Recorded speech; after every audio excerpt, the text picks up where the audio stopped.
Pencet mulai dulu ya. Ya. Baik. Bismillah. Mohon izin. Bolehkah saya melihat ibu-ibu bisa dibuka kiranya?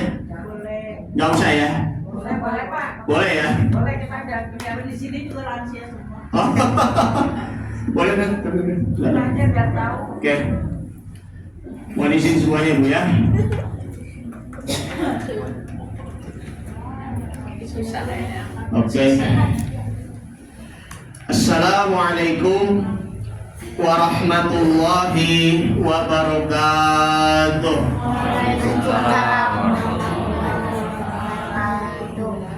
Alhamdulillah.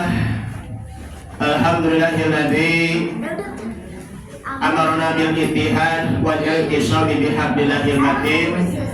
Asyhadu an la ilaha illallah wahdahu la syarika lah wa asyhadu anna Muhammadan 'abduhu wa rasuluh la nabiyya ba'dah.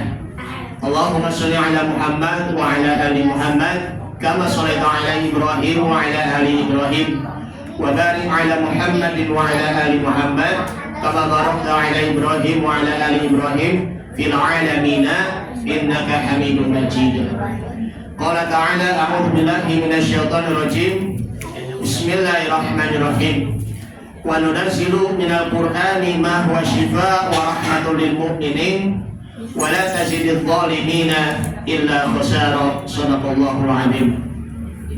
Bapak-bapak dan juga ibu-ibu serta adik-adik sekalian yang dimuliakan Allah Subhanahu wa taala, jamaah salat tarawih mushola Nurus Sa'idah rahimakumullah. Alhamdulillah kita kembali lagi bertemu bersama dengan orang yang sama ya. Jadi ini sekarang sudah malam yang keberapa Bu? Malam yang ke-14. Tinggal 3 hari lagi kita akan menuju ke malam nuzulul Quran yang jatuh pada hari Jumat malam 1 besok. Ya. Jadi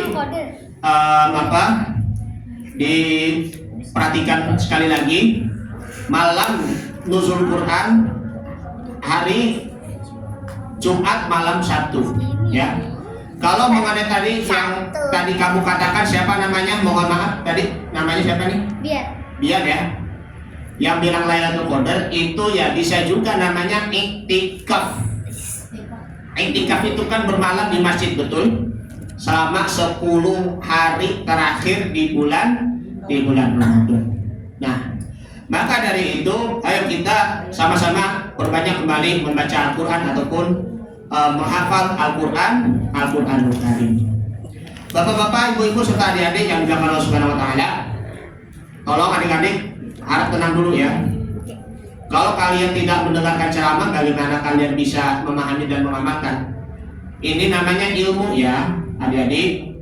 Ini bukan main-main. Ketika nanti ditanya sama malaikat nanti, Al-Quran itu apakah itu dibaca atau tidak? Nah, itu pertanyaannya. Jangankan cuma hanya baca Iqra, ya kan? Iqra 1, Iqra 2, Iqra 3, alif ba ta sa jim ha kha dal dha ra zai sin shin shad ta ta dha ain ghain fa qaf kaf lam mim nun waw ha lam alif hamzah ya. Mohon maaf dengan segala hati. Sesungguhnya umat Islam di Indonesia sekitar 65% ataupun 70% itu buta huruf Al-Quran, buta huruf hijaiyah. Ketika ditanya sama tim penguji dari misalnya nih ya, dari PT IKI, Perguruan Tinggi Al-Quran, ataupun IIKI, Institut Ilmu Al-Quran, dites satu persatu gitu ya. Ini bacaannya apa? Apakah huruf alif, ba, ta, jim? Mohon maaf, gak tahu. Ada yang begitu kan? Coba nih, yang anak sekolah, anak siswa ataupun mahasiswa itu lebih parah lagi. Berapa persen? 90% buta huruf Al-Quran, termasuk juga huruf hijaiyah. Misalnya nih, kamu, Pian, sama satu lagi, siapa namanya? apa ya? Lagi mau ngetes nih, baca apa? Iqra nih.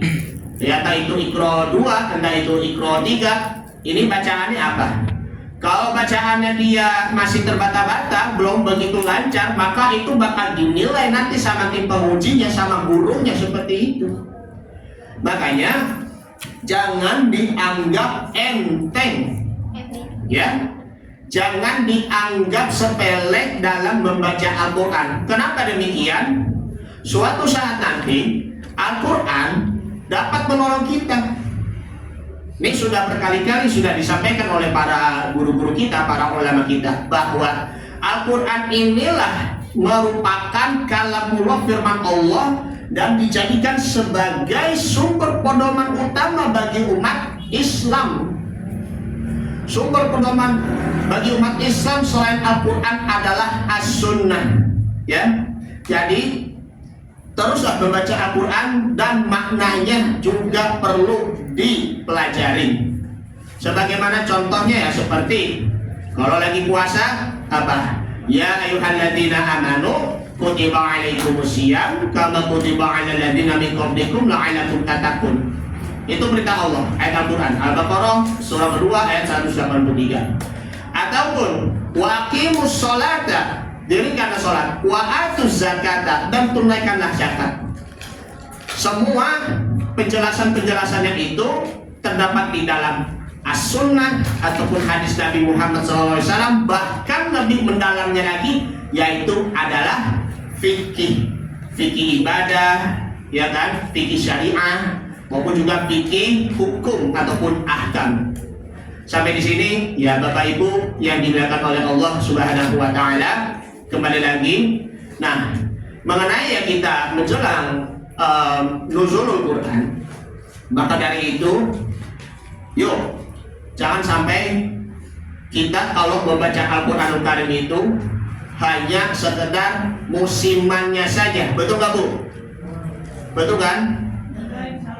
Nah, kalau udah ini bilang musiman aja, kalau baca Al-Quran hanya sekitar bulan Ramadan, yang lain-lain di bulan apa, di luar bulan Ramadan paling bacanya surah apa? Yasin wal Qur'anil Hakim innaka laminal mursalin. Insya Allah kagak. Ya. Ada odon. Masya Allah.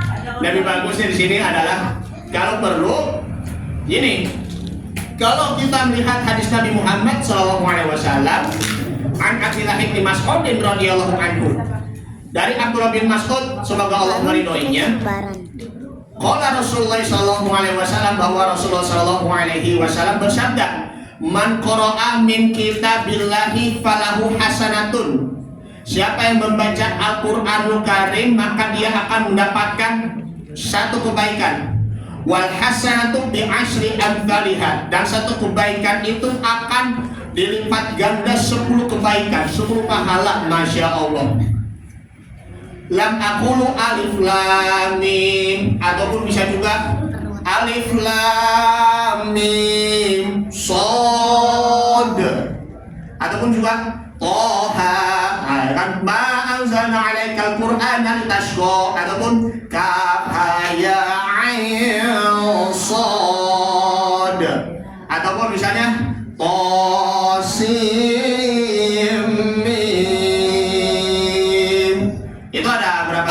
Yang ditemukan ayat Al-Quran banyak kan? Ada yang kaf ha ya ain shad, itu Masya Allah 50 kebaikan. Terus toha ya 20 kebaikan juga, ya kan? Alif lam mim ra 4 kebaikan, termasuk alif lam mim shad, seperti itu. Nah, kalau dalam hadis Nabi, lam aqulu alif lam mim, dan aku bukan termasuk alif lam mim, walakin alifun harfun, walamun harfun, wa mimun harfun.